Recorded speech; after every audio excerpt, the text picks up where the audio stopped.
সায়ন্তনী রান্নাঘরে আপনাদের সবাইকে স্বাগত জানাই। আশা করি আপনারা সবাই খুব ভালো আছেন। আজ আমি এসেছি এক নতুন রেসিপি নিয়ে। আজকের রেসিপি চষির পায়েস। চলুন তবে শুরু করা যাক আজকের রেসিপি। চষির পায়েস বানানোর জন্য প্রথম আমরা নিয়ে নেব 1/3 কাপ অফ ময়দা। এবার তাতে 3 চামচ মতো গরম ঘি গলিয়ে নিয়ে সেটা দিয়ে তারপর 1/2 চামচ মতো নুন দিতে হবে। তারপরে অল্প অল্প জল দিয়ে একটু ভালো করে মেখে মণ্ড মতো তৈরি করে নিতে হবে।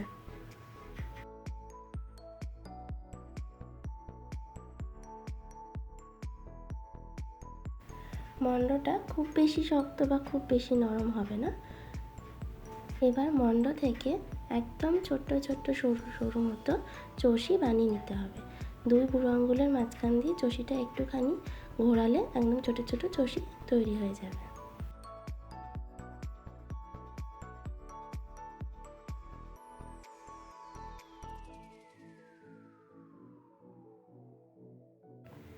একটা বাটিতে আটা নিয়ে আটার গুঁড়োর মধ্যে চষিগুলো রাখলে তারপর একটু আটার সাথে চষিগুলোকে ঝাঁকিয়ে নিলে চষিগুলো একটার সাথে আরেকটা লেগে যাবে না।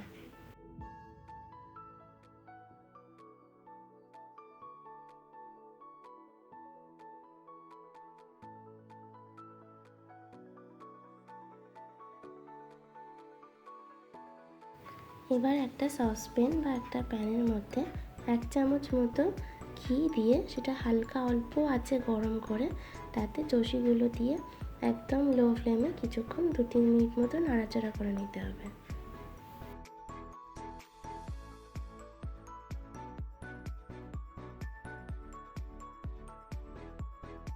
চষিগুলো হালকা ব্রাউন হয়ে গেলে সেটাতে 500 ml মতো দুধ দিয়ে দিতে হবে।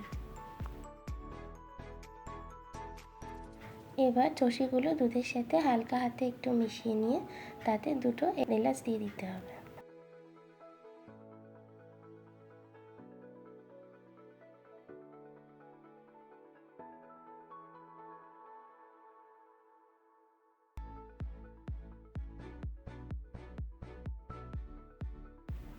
এবারে দুধটাকে লো থেকে মিডিয়াম ফ্লেমে 5 থেকে 7 মিনিট মতো ফুটতে দিতে হবে।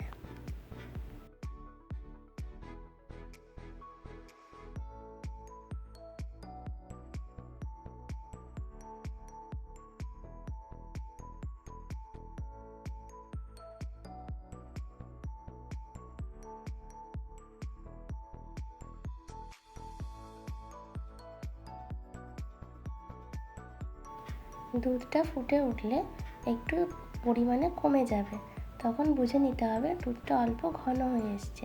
তখন একটু ভালো করে চষিগুলো দুধের সাথে নাড়িয়ে দিয়ে পাটালি গুড় ভেঙে দিয়ে দিতে হবে।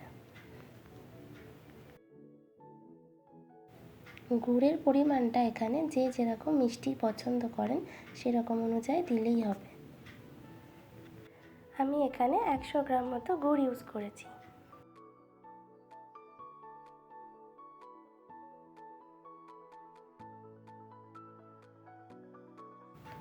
এরপরে আঁচটা মিডিয়াম ফ্লেমে রেখে গুড়টা গলে যাওয়া অবধি সমানে নাড়তে হবে যাতে নিচে ধরে না যায়।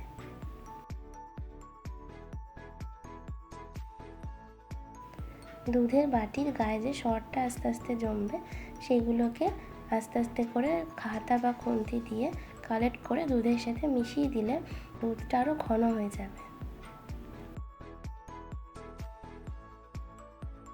এবার একটা চামচের সাহায্যে দেখে নিতে হবে দুধটা এরকম কনসিস্টেন্সিতে থাকলে গ্যাসটা বন্ধ করে দিতে হবে। এর থেকে আরও বেশি ঘন করলে এটা ঠান্ডা হওয়ার পর আরও জমে যাবে, তাই এরকম থাকতে থাকতে বন্ধ করে দিলে পায়েসের কনসিস্টেন্সি আর কালার দুটোই খুব ভালো আসবে। এবার একটা বাটিতে ঢেলে কুচনো কাজু বাদাম, কুচনো আমন্ড দিয়ে সুন্দর করে সাজিয়ে শীতকালে এই গরম গরম পায়েস পরিবেশন করুন।